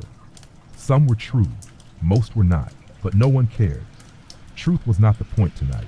A game of stones began, simple, silly, requiring balance, luck, and no small amount of drink. Cedric joined, half reluctant, cheered on by Agnes and a group of already inebriated farmhands. He lost badly, but laughed until his stomach hurt. When he returned to their spot under the elm, Agnes handed him a fresh mug and kissed his cheek. Champion of falling over, she declared. He bowed, an honor hard-earned. The music softened as the sky turned dusky purple. Fireflies danced at the edges of vision, flaring and fading like candle sparks. Someone lit a string of lanterns, and their golden glow stitched the clearing together like a warm thread. A moment came, one of those rare, quiet moments when nothing happened, and yet everything felt full. Cedric looked around and saw it in the faces of his neighbors, in the sway of the dancers, in the flicker of flame against tankards raised high. This was not a celebration of a harvest or a farewell or a birth. It was a celebration of being here, of having made it through another winter, of breathing and laughing and drinking with those who mattered. Later, long after the last song had been played, Cedric and Agnes walked home together under a sky peppered with stars. Their steps were slow, their hearts full. They didn't speak much, didn't need to. The kind of happiness they felt was not loud. It was the kind that sat just behind the ribs, quiet and glowing. At the door of their cottage, Cedric paused and looked back at the path, still faintly lit by lanterns left to burn down on their own. "What are you thinking?" Agnes asked, her voice a thread in the stillness. He turned to her, smile soft. "I'm thinking that this was the first time in a long time I drank not to feel more or less, but just to feel with." She leaned into him, forehead against his. "To feeling with," she whispered. And together they stepped inside, the scent of elderflower still clinging to their lips, the night folding gently around them like a familiar blanket. The heat came suddenly. By mid-June, summer had cast off all modesty and arrived in full splendor, bold and bright. The sun sat heavy in the sky, unwavering, turning rooftops to griddles and stones to embers. The village moved more slowly now, in long, deliberate motions. Work still needed doing, of course, it always did, but it was done in the early hours, when the sun was still gentle, and again in the evening when the shadows grew long. The hours between were given over to shade and silence, and thirst. Will, ever resourceful, began serving a chilled brew he'd never attempted before. Light, almost clear, steeped with lemon and barley and stored in clay jugs buried in the earth behind the tavern to keep them cool. He called it Sunshine's Undoing and claimed it could convince even the most hardened farmer to sit down and stop working for an hour. Cedric found himself at the tavern more often now, not out of habit, but for necessity. His own cottage was a furnace by midday, and the tavern's thick stone walls offered respite. He would arrive just after the noonday bell, find a seat near the shaded window, and sip the cold brew in slow intervals, letting it cool his mouth and his mind. On one such day, he wasn't alone. The tavern was sparsely populated, just a few others hiding from the heat. One of them was Lysa, the cooper's widow. She was a quiet woman, known more for her weaving than her conversation, but today she sat across from Cedric with a cup of Will's summer brew in hand, her face flushed from the walk. "I used to hate this season," she said, unprompted. Cedric glanced up from his drink. "The heat?" She nodded. "But more than that, the brightness. Everything so loud with color. It made me feel like I was supposed to be happy." "And you weren't?" "Not then," she replied. "My husband had just passed. Every flower felt like an insult. Every sunny day like a trick." Cedric didn't respond right away. He waited. Lysa swirled her drink, watching the way it caught the light. "But one day," she continued, "I found myself smiling, for no reason. Just sitting in my garden, with a cup of cider and my feet in the stream. I realized I'd been waiting for permission to feel joy again, as if grief had claimed every season for itself." Cedric leaned back. And the drink helped? She gave a small smile. It softened the edge, just enough to let the sun in. They drank together in companionable silence, not needing to name what lingered between their words. Outside, the air shimmered. Even the birds had gone quiet, hiding in hedges, wings still. The world felt suspended, as if it too were trying to remember how to breathe. Agnes arrived in the late afternoon, her cheeks kissed red by the sun. She carried a basket of lavender and a small cloth pouch of dried lemon balm. When she saw Lysa, she paused, then offered a smile. "I've something for you," she said, setting the pouch on the table. "You mentioned your sleep's been restless." Lysa accepted it with both hands, her eyes soft. "Thank you. You always remember." Agnes turned to Cedric and leaned down to kiss the top of his head. "You found the coolest seat in the village." He grinned. "Will tried to make me move. I told him I'd melt if I did." She laughed and joined them, ordering a mug of the chilled brew. As she sipped, she closed her eyes. Tastes like the end of a long day. They stayed like that for hours, saying little. From time to time, someone else would wander in, sweaty, flushed, grateful, and be met with a mug and a seat. The tavern became a sanctuary, not for celebration, not for grief, but for stillness. As the sun began to dip, painting everything in gold, Will lit a few lanterns and opened the shutters to let in the first breeze of evening. The relief was instant. People sighed aloud, raising their mugs in lazy salute to the wind. Elfrida appeared not long after, barefoot, her long hair braided with dried mint. She sat near the door, pulled a small flask from her satchel, and poured something dark into her mug. "Too hot for ale," Will remarked. "It's not ale," she replied. "It's pine vinegar and honey. Good for the lungs, terrible for making friends." Someone chuckled. Cedric did too. As night fell, the heat finally loosened its grip. Moths circled the lanterns. The scent of lavender from Agnes's basket mingled with the citrus in their cups. Cedric looked around at the gathered faces, sweaty, tired, content. He raised his mug. "To the day that asked nothing of us but stillness." The others murmured in agreement. A few raised their mugs in echo. "To the stillness," Agnes whispered, and they drank. Outside, the night pressed close, not heavy but intimate. A warm hush settled over the village. Somewhere a lute was being plucked, barely audible. And inside the tavern, beneath the dim glow of lantern light, people sat together not to celebrate, not to escape, but simply to endure the heat, together. Cup by cup, breath by breath, until the breeze came, until the night cooled, until they could remember how to move again. By midsummer, the world was humming. The fields shimmered beneath the sun's heavy gaze, green and gold stretching as far as the eye could see. Bees stitched slow arcs between blossoms. Cicadas sang in the hedgerows with the insistence of prophets. And the river, lazy, glassy, and warm, drew every child, shepherd, and sun-tired soul to its banks like moths to an open flame. In the village, preparations had begun for the festival of the long flame. It was an old tradition, older than most remembered. Some said it honored the sun at its highest. Others claimed it was meant to keep away bad spirits who stirred during the longest days. But for most, it was an excuse to feast, to dance, and to drink beneath a sky that refused to sleep. The tavern, as always, became the beating heart of the celebration. Will had brewed a special batch of what he called fire wine, though it contained no grapes. Instead, it was made from fermented berries, elderflowers, and a pinch of peppercorn and ginger. It was sweet at first, like syrup, but left a heat that bloomed in the throat and lingered like a secret. Only a few sips were needed to feel it. More than that, and you might forget your own name, but laugh the whole way down. The day of the festival began with quiet industry. Flags were strung between rooftops. Tables were dragged into the square and draped with linens. Torches were staked into the earth in a wide ring, their oil-soaked heads waiting for dusk. Women wove crowns of wildflowers. Men carved meat on great iron spits. Children raced through alleys with their faces painted, pretending to be woodland spirits. Cedric helped Will roll barrels of fire wine into place, sweat gleaming on his brow, laughter on his lips. Agnes, meanwhile, was in the chapel garden, collecting handfuls of sweet basil and lemon balm to float in jugs of cold water. She wore a crown of daisies and looked more like a summer tale than a person of flesh and bone. By the time the sun began to dip, the entire village had gathered. Bells were rung, not church bells, but smaller ones, tied to branches and swaying gently in the breeze. Music rose from the edges of the square, not planned, just picked up. A drum here, a pipe there, the occasional tinny triangle joining in. Then, as tradition demanded, the long flame was lit. It began with a single torch, carried by the eldest villager, a nearly blind man named Gawain, who had lit it more years than anyone could count.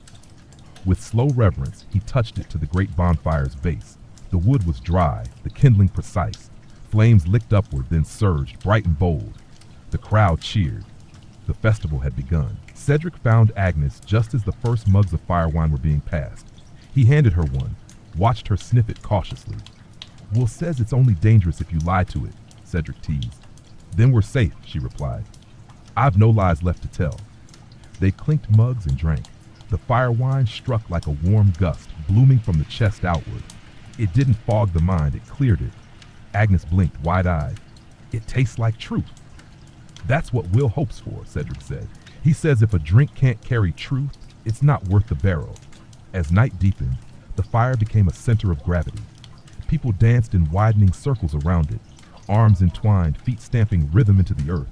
Sparks flew upward like golden birds, fading into the dark. Lysa danced with the shepherd's boy, laughing freely. Elfric, yes, even Elfric, staggered past with a flower crown slanted on his head, holding a mug aloft and quoting old poetry in a voice too loud for its tenderness. Will himself was hoisted onto someone's shoulders at one point, his mug never spilling, his laughter the loudest of all. Cedric and Agnes danced too, not gracefully, but sincerely. Around the fire, in the blur of motion and heat, they forgot the weight of time.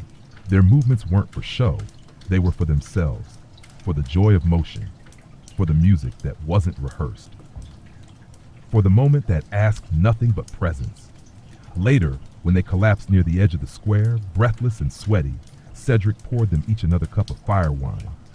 Agnes looked into her mug, the flames reflecting in her eyes. "You know what I love most about drinking with you?" she asked. Cedric leaned in. "What?" "It's that we don't have to chase the joy. We just find it, sitting between us, waiting." He reached for her hand. "Maybe that's what the fire wine does. It lights what was already there." They drank again, slow, grateful, and all around them the village glowed, not just from flame, not just from drink, but from the gathered warmth of shared memory, of survival, of choosing to gather, to celebrate, not because sorrow had left them, but because it hadn't, because it never fully did. And that was reason enough to dance. When dawn began to hint at the edge of the sky, pale and tender, Cedric and Agnes lay side by side on the dew-damp grass, her head on his arm, the last sip of fire wine on their tongues. Neither spoke. They didn't need to. The long night had been burned away, the sun had returned, and they had tasted its echo, sweet and strong, in every shared cup. Summer matured. The riotous green of June deepened into the heavy stillness of July, when even the trees seemed to hold their breath. The village pulsed with slow, deliberate life. Midday hours belonged to the shade, and the roads shimmered in waves of heat. Birds sang only in the early morning, then retreated into silence, as though even they found the sun too much. Cedric had begun helping the miller twice a week. It wasn't his usual work, but the rhythms of grain and grindstone appealed to him. Repetitive, grounding, honest. The coolness inside the mill offered shelter from the sun's sharpness, and the scent of flour dust reminded him of childhood. Agnes, meanwhile, had turned her attention to the herb garden behind their cottage. What had begun as a modest patch of mint and sage now sprawled outward in every direction, a tangle of lavender, fennel, calendula, and something she claimed was a rare cousin of mugwort. She worked there barefoot, sun-browned and steady, collecting leaves and blooms into baskets lined with cloth. Her hands were stained green, her hair often flecked with petals. One particularly sweltering afternoon, Will surprised the village by dragging a barrel down to the riverbank. He planted it beneath the shade of a willow tree and tapped it with exaggerated care. "It's too hot for the tavern," he declared, "so I've brought the tavern to the water." People laughed, grateful for the gesture. He'd brought with him a summer mead, light and golden, fermented with wildflowers and thin slices of stone fruit. It wasn't strong. It wasn't meant to be. This was not a drink for forgetting or remembering. It was a drink for surviving the heat. By late afternoon, the riverbank was alive. Children splashed and shrieked in the shallows. Elders sat beneath trees, their legs stretched out, cups in hand. Laughter drifted through the reeds. Dogs dozed in the grass. A fiddler appeared, seemingly conjured by the air itself, and played slow tunes that suited the pace of the day. Cedric arrived with a woven basket under his arm and Agnes at his side. Inside the basket, pickled cucumbers, rounds of soft cheese, and slices of dark bread spread with honey. They found a place in the dappled light and spread a cloth, the kind of casual picnic that required no plan and yet felt perfect in its simplicity. They ate slowly, spoke little. Occasionally, Agnes would pass him a berry, or he would refill her cup from the barrel, chilled by the river's breath. "I think this is the first time I've felt the season instead of fought it," Cedric murmured. Agnes stretched her legs out across the blanket. "Because we're not rushing, and we're not hiding." They watched the light play on the water, the way it glinted off the backs of fish darting just beneath the surface. Somewhere nearby, someone was singing, not a song with words, just a soft, repetitive melody, like a lullaby meant for no one in particular. Cedric leaned back on his elbows. The mead was doing its work, not in fogging his thoughts, but in softening them, letting them spread out like warmth over his chest. "I wonder," he said, "how many moments like this I've missed. All those years, all that noise." Agnes leaned her head against his shoulder. "You didn't miss them. They just hadn't happened yet." He kissed the top of her head. "You always know what to say." "No," she said, smiling. "I just know how to listen." As the sun began to dip, the fiddler changed his tune. The melody turned wistful, winding like smoke. A few couples rose to dance, their feet stirring dust and laughter. The river glowed copper. Elfrida appeared, barefoot and grinning, a crown of reeds on her head. She sipped from a clay mug, declared the mead barely stronger than bath water, and then proceeded to drink it anyway. Will, now flushed and leaning against the barrel, toasted anyone who looked his way. "To the river," he shouted. "To the sun," someone added. "To moments that ask nothing of us," cried Elfrida, lifting her cup. Cedric raised his own, quietly. "And to being here." They drank. The light faded, but no one rushed home. Lanterns were lit and strung along the willows. The fireflies returned. Even the air seemed gentler now, no longer pressing, but holding. Later, Cedric and Agnes lay side by side in the grass, the blanket beneath them now cool with evening dew. They spoke of nothing and everything, of the strange curve of a cloud, of a dream she'd had about a market full of mirrors, of the way the mead tasted different when sipped from each other's cups. Sleep didn't come quickly. It wasn't meant to. But when it did, it came softly, like water over stones. And in the hush of the river's lullaby, beneath stars half hidden by willow branches, Cedric slept, not to escape, not to forget, but because the day had asked only that he beat, and for once, that was enough. The first signs of harvest whispered through the fields in August, not in the color of the grain, still ripening, but in the way the wind moved. It rustled differently, carried a drier scent, brushing over the earth like a sigh of readiness. The wheat grew heavy, drooping at the tips. The orchard trees sagged under the weight of fruit, and the air, though still warm, held a quiet urgency. The village stirred in response. Tools were checked and repaired. Sheds were cleared of clutter. Rope was coiled, blades sharpened. The excitement wasn't loud but present, a buzz beneath every conversation. The knowing that soon the fields would ask everything. But not just yet. There was still time for one last breath before the labor began. And so Will, ever the keeper of rhythm, announced one more gathering. Not a festival, not a feast, but something quieter. He called it the lantern pour. "It's for the in-between," he told Cedric. "Not summer, not harvest, just the last night before the wait comes." He brewed something new for it, an amber ale, aged in barrels lined with dried apple skins and cinnamon bark. It was neither light nor strong. It sat in the middle, like the season it honored. A drink for reflection, a drink for farewell. That evening, the villagers gathered in the orchard. The sun had begun its slow descent, and lanterns, dozens of them, hung from branches, swinging gently in the breeze. Each one held a beeswax candle, and each had been lit by hand. Cedric walked with Agnes between the trees, mugs in hand. The orchard smelled of warm grass, ripening fruit, and the faintest hint of cider yet to be pressed. "It's quieter than I expected," Agnes said. "Will said it would be. I think I like it more for that." They reached the center of the orchard where a few benches had been placed in a rough circle. Others sat there too: Lysa, Elfrida, Wyman, and a few unfamiliar faces from the outlying farms. No one spoke loudly. Voices drifted in low tones. The lanterns flickered, painting the gathering in soft gold. Will stood beneath the oldest apple tree, a barrel at his side. He raised a mug. "We drink tonight," he said. "Not for what has been, not even for what's to come, but for this, the edge, the pause, the stillness between the inhale and the work." He lifted his mug higher, to the in-between. The others echoed it, not as a shout, but as a breath. To the in-between. Cedric sipped the ale. It was smooth and warm, with the ghost of sweetness and a hint of something bitter near the end. It felt honest. Honest in a way that made him want to close his eyes and just be. Agnes leaned into him. "I think this is my favorite one. This ale, this moment."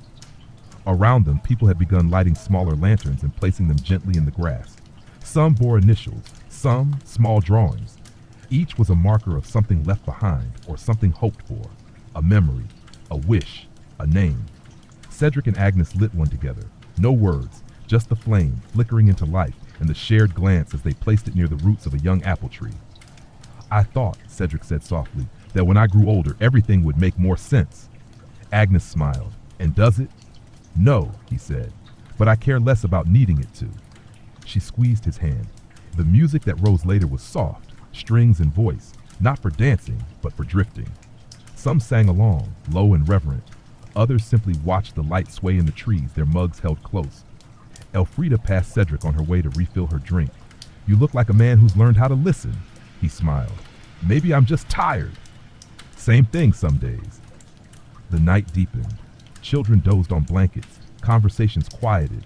The lanterns swayed above them like patient stars. Cedric found himself thinking of his brother again, not with pain, but with a kind of worn tenderness.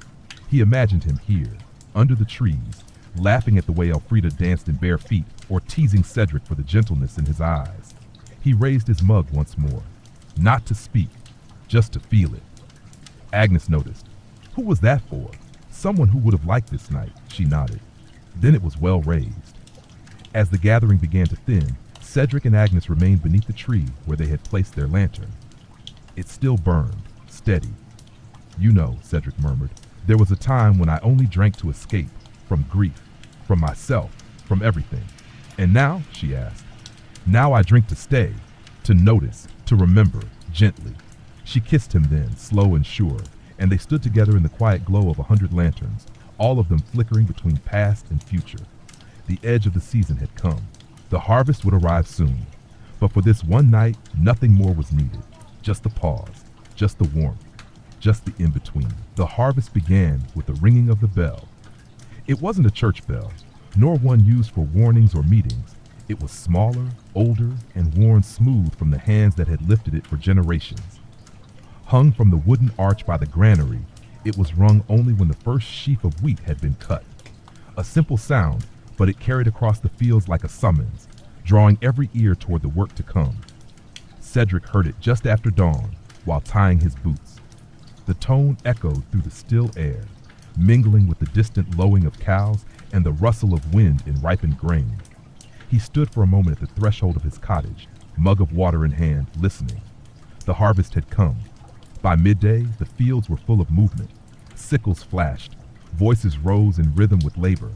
Baskets and carts filled quickly, then emptied again, only to be filled once more. It was exhausting work, honest and unforgiving, but no one complained. There was a kind of joy in it. Not the loud kind, not laughter or song, but the deep satisfaction of purpose shared. Shoulders ached, hands blistered, brows dripped with sweat, but the rhythm carried them. Agnes was out in the orchard, gathering plums with the other women. She wore a wide-brimmed straw hat and carried a long basket across her back. Cedric saw her only at intervals, each time catching her smile in the distance like a secret meant just for him. Will, surprisingly, closed the tavern during the day.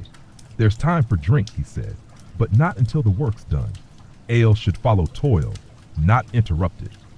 Still, he brewed behind closed doors, preparing casks of strong, bitter ale for the evenings to come. The kind that washes the dust from your bones, he called it. Nothing fancy, just real. By sunset, the fields were quieter, but not silent. Some lingered to finish a row. Others walked slowly toward the village, their steps heavy, their eyes rimmed with the satisfaction of progress. Cedric returned with arms sore and feet tired, but his heart full in a way he hadn't felt since the last harvest. That evening, the tavern reopened. No music was played, no games were started. There was only the fire, the ale, and the people. Will poured the bitter brew into thick ceramic mugs, no flourishes, no ceremony. Cedric took his and sat with Agnes near the hearth, the first sip sharp and bracing. "It tastes like stone and smoke," she said, wrinkling her nose, then smiling. "But in a good way." Cedric laughed. "It tastes like work." Around them, the tavern pulsed with the low murmur of tired voices. A man recounted how a cartwheel had shattered mid-load. A woman described the way her fingers had turned purple from berry juice. Elfrida sat with her feet up, drinking something dark from a flask and pretending not to listen. No one drank quickly that night. Every sip was slow, pulled through dry lips, chased with long sighs. The ale wasn't for celebration, it was for restoration. "This is when it counts," Will said, joining Cedric and Agnes with his own mug. "Not the feasts, not the festivals. It's the drink you earn with sweat, the one that makes you feel human again." Agnes nodded. "It's like bread after fasting." Will tapped his mug to hers. "Exactly." Cedric looked around the room. There was no revelry here, just presence. No one needed to forget. They only needed to be reminded that they were alive, that their labor meant something, that tomorrow they would rise and do it again and again, until the field stood bare. As the night grew later, a few began to drift out, one by one, candles in hand. No goodbyes were needed. They left in pairs, in silence, in peace. Cedric and Agnes stayed until the hearth had dimmed to coals. Then they walked home beneath a sky heavy with stars, the village cloaked in a hush that only comes after good, honest work.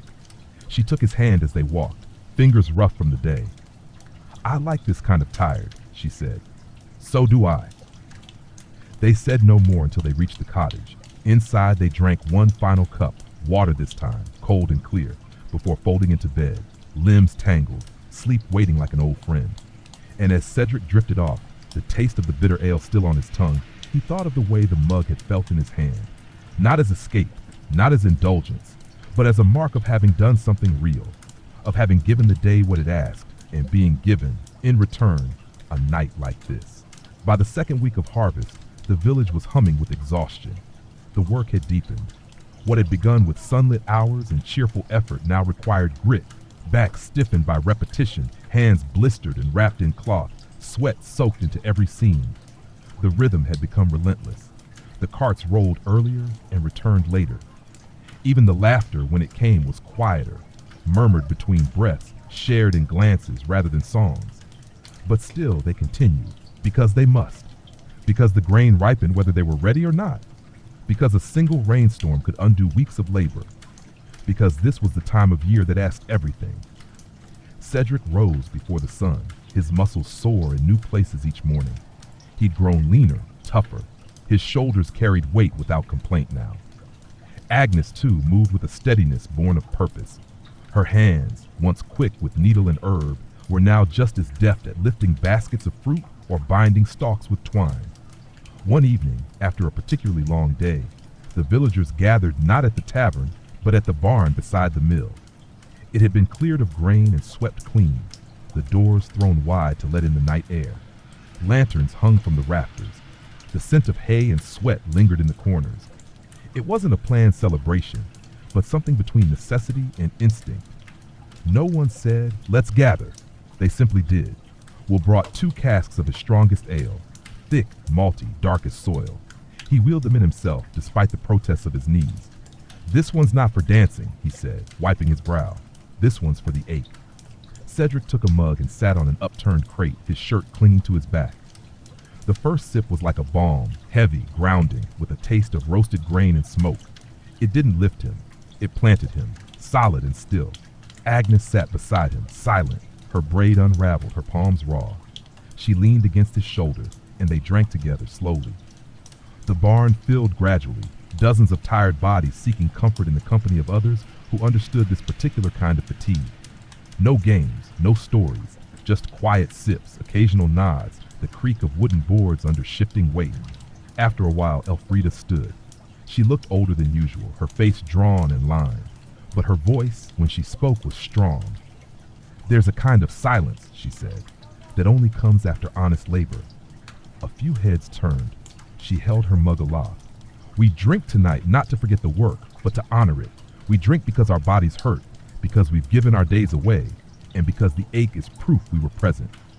She drank, then sat again. No applause, just the sound of mugs meeting lips, of breath shared. Cedric looked across the barn and saw Wyman, the young cooper's son, fast asleep with his back against a bale of hay. Someone had draped a cloak over him. Nearby, two women passed a mug between them, too tired to lift one each. Will leaned against the wall, sipping with closed eyes, a small smile tugging at the edge of his mouth. "This," Agnes whispered, "feels like prayer." Cedric nodded. Later, when the ale had warmed their bellies and loosened the tension in their limbs, someone began to hum. It wasn't a song anyone recognized, just a low, rhythmic melody. But soon another voice joined, and then another, until the barn echoed with wordless harmony. It wasn't beautiful in the way of trained singers. It was beautiful in the way of thunder, slow, deep, unchosen. Cedric closed his eyes. The sound wrapped around him, filled the cracks in his bones, soothed the weariness that even drink couldn't reach. Agnes took his hand, her fingers rough but sure. They sat like that for what felt like hours, drinking only when their mouths dried, breathing in time with the others. When the hum faded and silence returned, it didn't feel empty. It felt complete. People rose slowly, without instruction. They left in pairs or small groups, lanterns in hand, eyes low and full. Cedric and Agnes walked home beneath a sky inked with stars, the path worn smooth by weeks of repetition. At their doorstep, Cedric paused. The mug still in his hand was nearly empty. "I don't think I've ever been this tired," he said. "Nor this proud," Agnes replied. They drank the last of their ale together, standing beneath the stars. And when they stepped inside, when they lay on the straw-stuffed mattress with the windows open and the breeze carrying the scent of wheat, they didn't speak again. Because some cups weren't for conversation, some were for silence, some were for the sacred stillness after the storm of effort.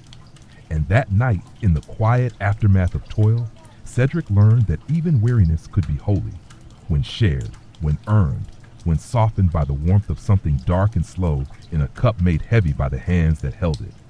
The final day of harvest came without ceremony. There was no bell, no declaration, just the quiet realization that there was no more grain left to cut. The last row had been bound, the final sheaf carried from the field on shoulders bowed not from exhaustion alone, but from something more elusive, relief. And so the village exhaled. It wasn't the jubilant release of a festival. It was something softer, a long-held breath finally let go. The kind of quiet that follows after a storm, not with silence, but with birdsong and sunlight through broken clouds. Cedric sat beneath the old oak by the field's edge as the sun dipped low, the golden stubble stretching before him like a sea of vanquished labor. His hands rested in his lap, stained from rope and grain. A small jug of ale stood beside him, untouched for now. Agnes approached with slow steps, her apron dusted in flour. She had spent the afternoon baking in the company of other women, kneading dough with laughter that wove through the village like thread. In her hands, she carried 2 pieces of honeyed oat bread, still warm. "I thought you'd be here," she said, handing him one. He smiled, accepted it without words. They sat together, eating in the hush of the hour, letting the last warmth of the sun settle into their bones. "You remember the first day of harvest?" Cedric asked, his voice low. "I do," she said. "You came home with a splinter in your thumb and a grin like you'd won a battle." "I had," he said, then chuckled. "Only I didn't know the war would last 3 weeks." They shared the quiet laugh of those who've endured something together. Later that night, as twilight unfurled itself across the rooftops, the village gathered not in the square, but in the long, sloping meadow that overlooked the river. It was a place often overlooked, too far from the tavern, too open to wind. But tonight, it became the sanctuary for the closing of the season. Will arrived with a cart pulled by 2 donkeys and 3 barrels of his finest brew yet, a smooth, nutty brown ale aged in oak with a hint of clover honey. He tapped the first cask himself, solemnly, and poured the first cup for Elfrida, who took it with a smile and raised it high. "To the hands that bore the burden," she said, "and to the hearts that kept them steady. To the harvest, the crowd echoed. Cedric stood near the edge with Agnes, their mugs full, their fingers intertwined. They watched as others slowly claimed their cups, found their circles, spread out across the meadow on blankets and cloaks. There was no music, no dancing, only the slow pulse of conversation, the clink of mugs, the soft sound of wind through tall grass. The ale was perfect. It did not intoxicate quickly. It was a slow thing, like dusk, meant to be savored, not swallowed. It warmed without clouding. It softened without stealing clarity. It allowed people to be exactly as they were, without performance. Cedric watched as women toasted his father with a mug held too high. He watched as Lysa braided wildflowers into a girl's hair. He watched Will lean back on his elbows, eyes closed, his work done. Agnes laid her head on Cedric's shoulder. "We did it. We did. No songs tonight?" He shook his head. "Not tonight. I think we've earned the silence." She nodded. "It feels good. Like we don't have to prove anything anymore." They drank. Around them, voices rose and fell like waves. Not in excitement, but in comfort. The kind of talking that weaves community. Remembering small moments, sharing small jokes, recounting dropped tools, sudden rains, the time the ox refused to turn. Each sip seemed to hold part of the season. Each breath carried a little more ease. And when the stars came out, first one, then many, the village looked upward not in wonder, but in quiet belonging. The sky was no longer something distant. It was part of the same story now. Cedric set his mug down and lay back on the grass, arms folded behind his head. Agnes lay beside him, and for a long time they stared upward. "I used to think harvest was just about the food," he said softly. "And now, I think it's about remembering that we can, that we did, that we will again." She reached for his hand and held it gently. "Then let's drink to that," she whispered. And they did. Not all at once, not in a cheer, but sip by sip, breath by breath, until the casks were low and the people began to drift home, not from weariness, but from fulfillment. And in the meadow, beneath a sky now bright with stars, the last drink of the harvest was poured not in celebration, but in gratitude, for the land, for the labor, for each other, and for the simple, sacred truth that they had made it through, together. The days after the harvest moved like honey, slow, golden, and rich with stillness. No one rushed anymore. The village, so recently alive with the relentless clatter of labor, had entered a kind of quiet bloom. There were still tasks to be done, bundles to store, tools to clean, bread to bake, but nothing urgent. The urgency had passed. What remained was breath, recovery, the small, almost invisible joys that come when a burden has been laid down and nothing yet has taken its place. Cedric found himself waking later, stretching longer in bed, feeling the ache in his joints not as complaint, but as evidence. The kind of ache that spoke of honest work done well. Each morning, he stood barefoot in the doorway, mug of warm water in hand, and simply watched the mist rise from the ground like memory leaving the earth. Agnes, too, had slowed. She spent her afternoons steeping herbs and drying fruit, humming to herself as she filled jar after jar with the scents and colors of summer preserved. The cottage smelled constantly of apple peel, lavender, rosemary, and smoke. It smelled like a place that remembered. One late afternoon, as the sun began to dip and the sky blushed with the first shades of evening, Cedric found himself returning to the tavern, not out of thirst, but from something quieter, a kind of leaning, a pull toward the familiar warmth that lived within its walls. The tavern was near empty. Will stood behind the bar, polishing mugs, humming under his breath. He glanced up as Cedric entered and nodded once. "No new brew today," he said. "Just the old brown." Cedric smiled. "That's just fine." Will poured him a mug without ceremony. The ale was dark and nutty, simple and grounding. Cedric took it to the window and sat alone, watching the way the wind moved through the trees.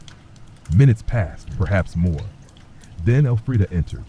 She didn't say anything at first, just joined him by the window with her own drink, something clear and sharp, smelling faintly of sage and something darker. "You look like a man between thoughts," she said at last. "I think I am." "That's not a bad place to be." Cedric sipped his ale. "I keep wondering if this is what peace feels like, or if I'm just waiting for the next trouble." Elfrida tilted her head. "Peace and waiting often look the same. The difference is how tightly you're holding your cup." Cedric looked down. His grip was relaxed. She smiled.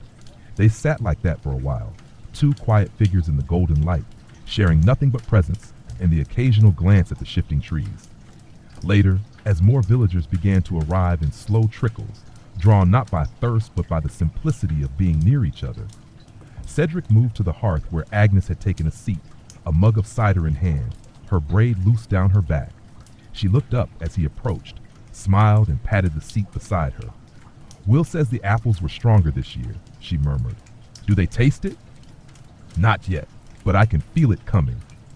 He sat beside her, shoulder to shoulder, and took the mug she offered.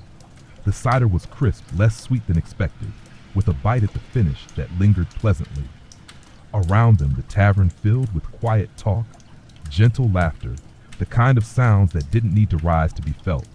People leaned into each other, not to whisper secrets, but simply because it felt good to be close. No one toasted, no one sang. It wasn't a night for performance. It was a night for resting together. Cedric rested his head lightly against Agnes's for a moment. "I thought I'd want to celebrate more," he said. She nodded. "We already did. In the fields, in the meadow. This isn't celebration. It's confirmation." "Of what?" "That we made it and we still have each other." He let the words settle. They felt true. A log in the hearth cracked softly. Someone yawned. Someone else began humming, a slow, half-remembered tune that drifted like smoke. The ale tasted better the slower it was drunk. The cider cooled in its cup, but no one minded. As the night wore on, Cedric watched his neighbors, his friends, his love. He saw the way their eyes glowed in firelight, the way their hands curled loosely around their mugs, not clinging but holding. He raised his drink, not high, not grand, but just enough. "To this," he whispered, "whatever this is." Agnes clinked her mug gently against his. "To this."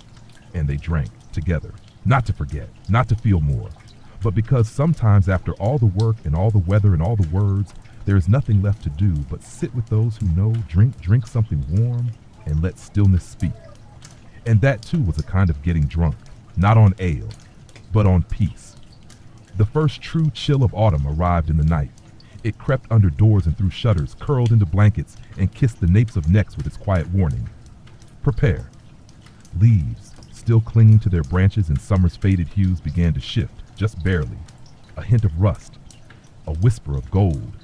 The air, once thick with sun and dust, had turned clean and sharp, like water from a deep well. In the morning, Cedric rose to find his breath visible in the cottage's stillness. The hearth had long gone cold, and Agnes was already outside, bundled in wool, hanging herbs to dry along the southern wall where the sun would still touch. He wrapped himself in his thickest tunic and stepped outside, rubbing sleep from his eyes. The ground was damp, not with rain but with dew heavy as memory. The sky was clear, impossibly wide. A crow passed overhead, cawing once like punctuation.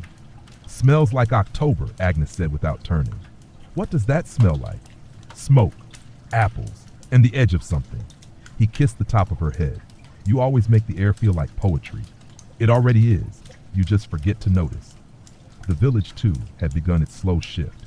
Gardens were cleared, tools hung in sheds. Children gathered nuts and acorns in baskets, some for storage, others for games only they understood. Smoke curled from nearly every chimney, and the scent of burning alder drifted through the lanes like a hymn. And of course, there was drink. Will had tapped a new cask. He called it Autumn's Elbow, a name that made no immediate sense to anyone but him. It was dark, thicker than the summer brews, with a nutty backbone and a strange, pleasant bitterness that lingered like an old tune. "It leans on you," he explained to Cedric. "Doesn't knock you down, just reminds you to sit." Cedric drank his first mug near the tavern's hearth that evening, seated beside Agnes and Elfrida, both of whom had declared the season too important for silence. "Autumn," Elfrida said, "is the drink before the storm, the cup you hold before you light the winter candles." Agnes nodded. "It tastes like remembering." Cedric took another sip, letting it roll over his tongue. "It tastes like slowing down." The tavern was fuller than usual, not bustling, just dense. People seemed to gravitate toward each other now, as if instinct told them to gather before the frost. Stories were shared more freely. Smiles came easier. There was a softness in the room, not unlike the softness of a scarf around the neck or the first touch of wool on skin. Wyman sat in the corner, carving something small from a block of wood. Lysa dozed with a cup of mulled cider balanced on her knee. A pair of young men took turns adding logs to the fire, as if competing to see who could make it crackle best. Outside, wind brushed leaves along the cobblestones in lazy spirals. Inside, time felt like it had thickened, slow to the pace of steam rising from a mug. I remember, Cedric said suddenly, the first time I drank to get away from something. It was autumn then, too. Elfrida glanced at him, one eyebrow raised. And what were you running from? My own quiet, he replied. It used to scare me. And now? Cedric looked into his mug, the reflection of firelight flickering in its depths. Now I drink to keep it company. Agnes reached for his hand, lacing her fingers through his. You've changed, she said. We both have. We'll pass by, refilling mugs without needing to ask. He worked slowly tonight, his usual jokes held back. Not out of sorrow, but respect for the mood, the low, glowing calm of the room. Cedric took a deep breath, tasting the season in it. The ale, the smoke, the crisp edge of cold on the air. It was a reminder of passage, not of endings, but of turning, of seasons folding gently into each other like parchment pages. I think, he said after a long pause, that drinking in autumn is different from any other time. How so? Agnes asked. In summer, you drink to celebrate. In winter, to endure. In spring, to awaken. But in autumn, he paused, choosing the words carefully. In autumn, you drink to witness, to watch it all go golden before it disappears. Elfrida smiled, her eyes soft. And that, dear boy, is the closest thing to truth I've heard all week. They raised their mugs, not in a toast, not in a cheer, just lifted, a gesture of shared understanding. Outside, leaves danced and fell. Inside, warmth clung to the walls. And every sip tasted like the moment before change, sweet, earthy, fleeting. The kind of drink you don't rush because it's not about what comes after. It's about this, the fire, the wood smoke, the hand in yours. And the ale that leans gently like autumn herself against your shoulder. The wind grew sharper. It began as a whisper, tugging at cloaks and catching at the hems of garments. Then, day by day, it found its teeth. It rattled shutters in the night. It pressed through thatch and crept beneath doors. The trees, once golden, now stood half naked, their leaves scattered like forgotten letters across the lanes. The fields lay bare. The orchard had fallen quiet. The season was no longer turning. It had turned. In the village, life drew inward. People moved quickly between hearth and errand, their steps more purposeful, their voices more subdued. Woolen shawls and thick cloaks reappeared. Stews simmered for hours. The scent of cloves, smoke, and damp earth lingered everywhere. Even the dogs slept more. Inside the tavern, Will had made changes. The benches were pulled closer to the hearth. The windows were stuffed with moss and cloth to stop the draft. And the new drink of the season had arrived. He called it Black Hollow. It was the darkest thing he had ever brewed.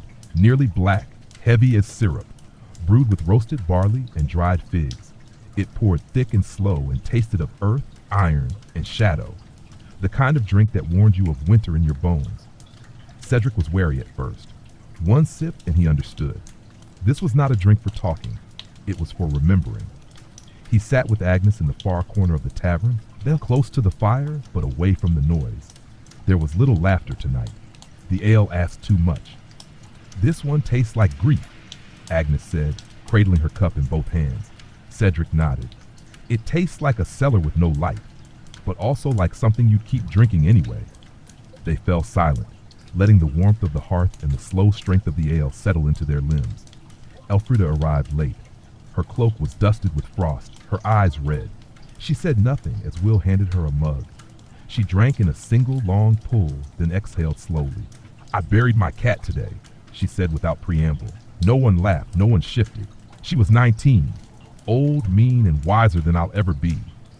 Agnes reached across the table and touched her hand. Elfrida nodded once in thanks. Wyman spoke from near the hearth. I keep thinking of my brother this time of year. He would have loved this ale, said it reminded him of burned bread and pipe smoke. Cedric raised his mug, to the ones who aren't here.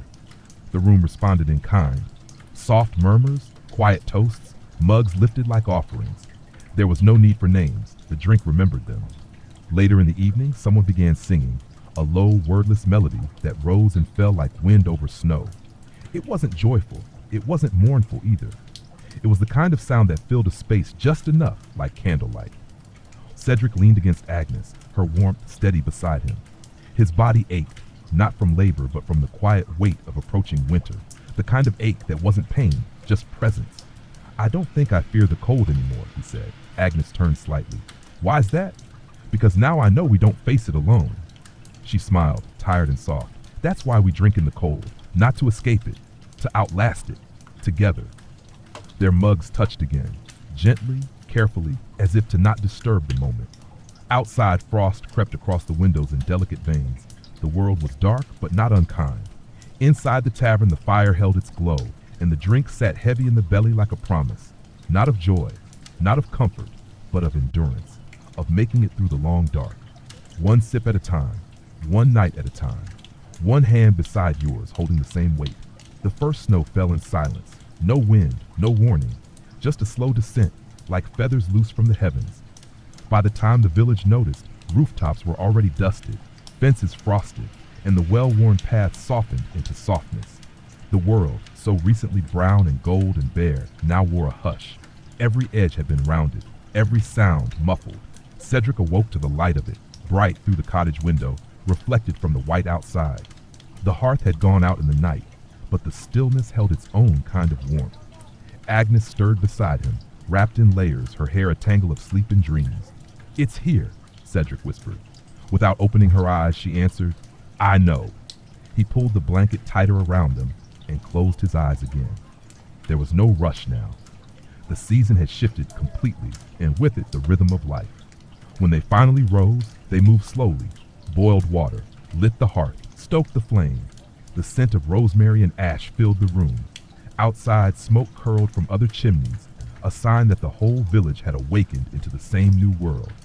Later that day, as snow continued its gentle fall, they walked arm in arm through the white-wrapped lanes, boots crunching softly beneath them. The tavern door stood open, a rare thing in winter, and warm light spilled onto the snow like a welcome. Inside, Will had prepared the last drink of the year. He called it Last Light. It was unlike anything he had brewed before. Pale, almost golden, warmed gently with nutmeg and juniper and a hint of applewood smoke. It was light but full. Sweet but not cloying. It lingered on the tongue like memory. Only one mug per person, he said. Not because it's rare, but because that's all it needs to be. Cedric accepted his mug and joined Agnes by the fire. The tavern was full but quiet. Everyone moved slowly. No one spoke loudly. It wasn't mourning nor celebration. It was reverence. Elfrida sat by the window, watching snow collect on the sill. She held her mug with both hands and seemed, for once, content to say nothing at all. Lysa read softly from an old book of winter tales. Wyman sat with his father, their shoulders touching, sharing the same drink in separate cups. Cedric sipped Last Light and let the warmth curl through him. It didn't stir him to speech or laughter. It invited stillness, the kind that comes after a long journey, when the door has closed behind you and your boots are off.